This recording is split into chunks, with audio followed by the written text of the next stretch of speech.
good day to you anywhere you are. I am Iwitola Isaac. I'm here to share with you tips for answering multiple choice questions, which is commonly referred to as objectives. The multiple choice questions, commonly referred to as objective questions, is a type of assessment in which a test taker is expected to pick the correct answer out of a given number of options or alternatives. So the purpose of this presentation is to enlighten students on how to effectively attempt the objective questions in order to get as many as possible correct answers. When you are to start any examination, the first thing you have to watch out for is the instruction. So the instruction is very important, and if you don't read the instruction, it will be difficult to know what the examiner wants. So the instruction gives you an idea of what the examiner expects from you. So there are some vital information in the instruction which you need to watch out for. One of it is the number of questions to be answered. So this is usually being stated under the instruction. Then another thing is the manner or how the questions are expected to be answered. So in examinations, instructions usually carry this information telling you how the questions are to be answered. Either there is a compulsory question, either there is a particular order you are to answer the question. Another information is the duration allotted for the questions. So when you are able to take your time to read this, it will help you to program yourself on how you are going to maximize the time for the question. Then another information is divisions or segments of the questions. There are examinations that are divided into different sections. So when you read the instructions, you get to know the divisions or segments of the questions. So we move to the description of the multiple choice questions. So what can we say about it? It consists of a problem and a list of suggested solutions. So there's a problem and there are options for solutions. So the name given to the problem part is called the stem, while the list of suggested solutions is known as alternatives or options. So the problem may be stated in the form of a direct question or an incomplete statement.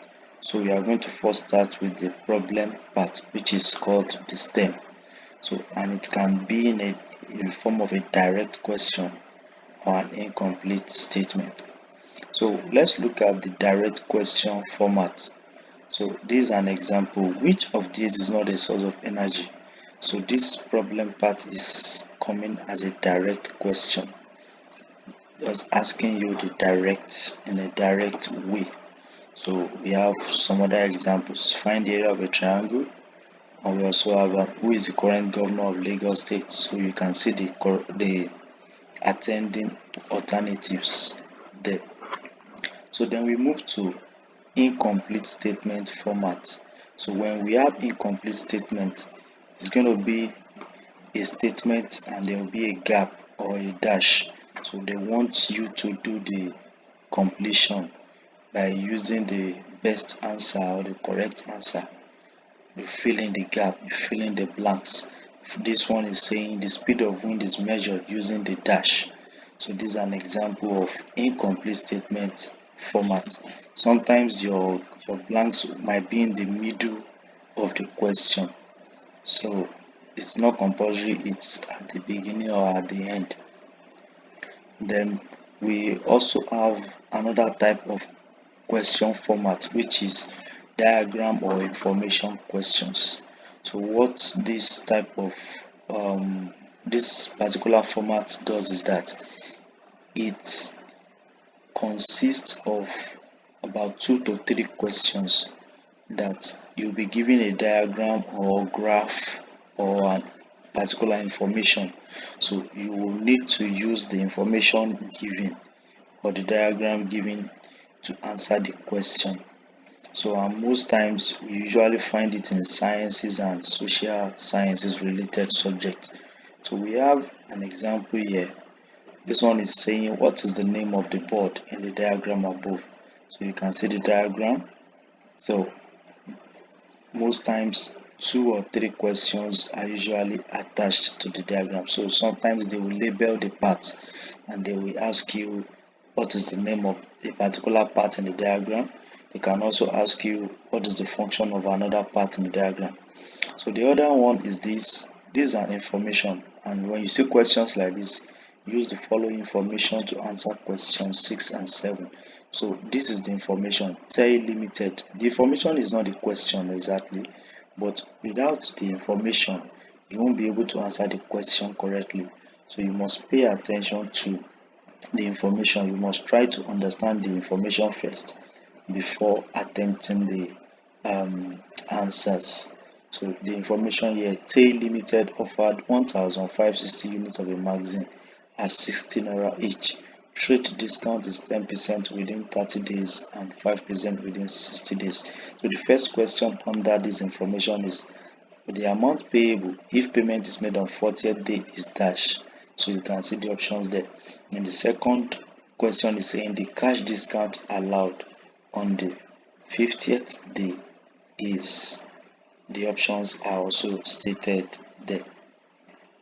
So we move to the answer part. So the alternatives contains one answer and the rest are not the answers. So the remaining ones that are not the answers are known as distractors. They are just to distract you. So they will look appealing as if they are the answers. So when you have opportunity to attempt a standard multiple choice test, you will discover that if you do not prepare very well, you might fall into the error of picking the wrong answers because all the answers will be looking like the answers to you. That is why we say they are usually plausible. They are usually plausible. They look appealing. They will look like the answer and you will be confused.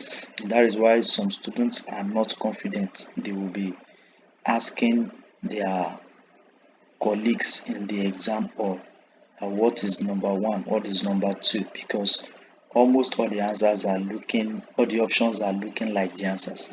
So, and the essence of this presentation is for you um, to know how to eliminate the wrong answers by paying attention to some things. So, and that will now take us to how to eliminate distractors in multiple choice questions. When you are faced with the challenge of picking the correct answer, the following things I will discuss will help you in identifying your correct answer. So you have to understand the following key points. Number one is question marker. Question marker. You have to understand what we mean by question marker. Another thing you need to know is emphatic word. Then you also need to know keywords. You also need to know family options. So we are going to start with question marker. When we talk about question marker, we are talking about the particular word that is used in asking the question. We have words such as what, which, how much, who. So this is applicable to direct question forms. So you need to first of all identify the question marker. What is the word used in asking the question? So in this question now we have which of the following metals is liquid at room temperature. So the question marker there is which in capital letter. Then there's another question saying find the area of a triangle. So the question marker there is find. So then we also have another question saying how much. So that's another question marker. So you need to take note of what what is actually the question saying. So, and that is what we mean by question marker. Then we also have the emphatic word.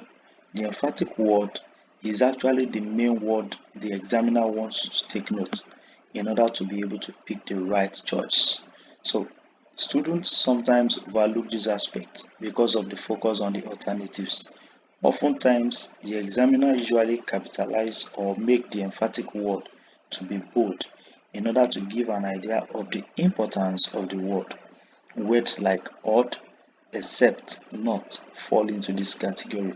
So the examiner wants you to take note of some words, and I call this emphatic word. So when you see these words in bold or in capital letter, now the examiner wants you to take note of it because it is very important to help you to get the right answer.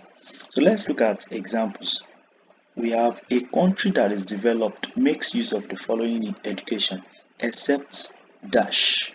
So you can see the word except. Let's look at the options: marker board, magnetic board, projector, computer, chalkboard. Now, if you look at it very well, now the word except is in capital letter, and that's an emphatic word. Now, what he's saying is that there is a particular word, there's a particular answer that is not supposed to be in that group. And when we get to family options, we'll talk more about that. So that is the essence of the except. So as a student, if you are in a rush and you overlook the word except, you get yourself so much attracted with the alternatives, you might lose sight of that word in capital letter, which is the emphatic word except. So you can go back to your past questions and check it. You will see some words that are usually in capital letters, except, not. Like this other example, which of these is not a figure of speech? So most times students are always in a rush. So what you will be reading is which of these is a figure of speech. Then you just pick one of the figure of speeches. Just pick it. So without looking at it very well, that which of it is, there is not. The not is in capital letter and is also bolded. Some even italize it. So you must be careful of emphatic word. We also have another one saying all except one are the fundamental human rights. So that means that the answers there, they are fundamental human rights, but one of them is not a fundamental human right. So what this implies is that the odd option in the entire option is the correct answer. So what makes it odd is that it does not belong to the family or the group of the other options. So the use of emphatic word can really help in getting the right answer. Then what are keywords? Keywords, it's also another element that can help you. Now, keywords reflect the main content of the text item. And what do? They tell or give a clue to the required answer. They are very important in picking the right choice. The principle of keywords will simplify your work because it will tell you the main thing the examiner wants. So let's look at examples. Examples of keywords. How much interest does 40,000 naira make in 5 years? So the keyword there is actually interest. So in your question, they won't give you in capital letter, but I've made it in capital letter here so that you can know that the keyword out of this question is interest. We are actually looking for interest, and interest, the answer ought to be in naira. So all the options are in naira. So when you look at it, you will know the correct formula to use. So you are not going to use the formula for principal. So it is interest you are looking for. So it's the keyword in this question. Then this is an English question. When Dada was asked what his opinion was on the controversial issue, his reply was ambiguous. This means that Dada's reply was not dash. So the keyword in this question is ambiguous. You might be tempted to look at controversial. No, controversial is not the keyword there. Your answer will be related to ambiguous because it is that word that they want you to work on. So you have to take note of keywords, must be able to fish them out whenever you are answering questions. Now, this third example is very interesting for those that are science inclined. The speed of wind is measured using the dash. Now, you will know that the speed of wind has a different instrument, and the direction of wind also have a different instrument. So in this option, we can see that the there is an answer for wind vane, and there is also an answer for anemometer. So as a student, because most times you are familiar with the direction of wind being measured with wind vane, the moment you just see the question saying the speed of wind, because you've seen your wind, the wind, if the wind appeals to you, you might be tempted to just pick option A. And if you look at it, that's one of the tricks of the examiners. You can see that wind vane is coming as the first option. So you might be distracted easily, you might be quick to just pick option A. So when you pick option A, you already missed it. The keyword there is the speed. The speed of wind is what they are asking you to actually pick. So you can now see that keyword is very, very important. You need to take note of keywords. Then the last example here is saying all except one are the fundamental human rights. So the keyword there is fundamental human rights. So you have to take note of that. So that means that all the options except one is not a fundamental human right. So right to life, right to fight, right to work, right to health. So you know that all others, they are fundamental human rights. So that's the keyword there. Then we also have family options. So, and we have been looking at this, we've been coming across it from other um, elements that we've been discussing. So this concept refers to the unity among the distractors or options in such a way that they belong to the same group. And if you look at it very well, this principle portrays that all options except the correct answer. Let's go over the family options again. So this concept refers to the unity among the distractors or options in such a way that they belong to the same group. A very close observation using this principle is that all the options except the correct answer will be in the same group. This feature is very useful for one to pick the correct answer, especially for the emphatic question format.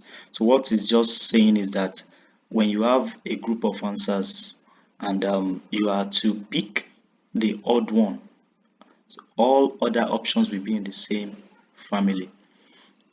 Then let's look at examples. Which of these is not a figure of speech? We have paradox, oxymoron, euphemism, gender, and personification. Every of the options there, they are figures of speech. It is only gender that is not a figure of speech. So it's a group of figures of speech, so we can say they are family. Another example is dash is a good conductor of heat and electricity. So if you look at the options there, you discover that apart from B, which is metal, every other options are family of insulators. So that is the concept we are talking about. We also have another example saying that the following are examples of non-ferrous metals except dash. If you look at the option, it is B, iron, that is not a member of that family. So all other family, they are families of non-ferrous metals. So on a final note, you have to pay attention to details, which are keywords. You underline the keywords. You also examine the concept critically for you to get your best answer. Always read all the options before picking the answer. So there is tendency for you to just rush to pick the answer because you feel you have gotten the answer. So it's necessary to read all the options before picking the right answer. Then don't be in haste to answer the questions. That does not mean that you should be slow or you should waste time. No, you should be careful. So when you are in haste, you are likely to pick wrong answers. Another point is that you should not focus on the alternatives, rather focus on the questions. Don't let the alternatives to be your first point of call. Try to understand the question. And the next point is that you should ensure that you answer all questions related to diagrams and information question format. Some of these questions, they depend on each other. So when you don't get one, you might miss the other one. So thank you for listening and watching. Feel free to ask questions or make your comments in the comment section. Do well to subscribe to our YouTube channel. Bye.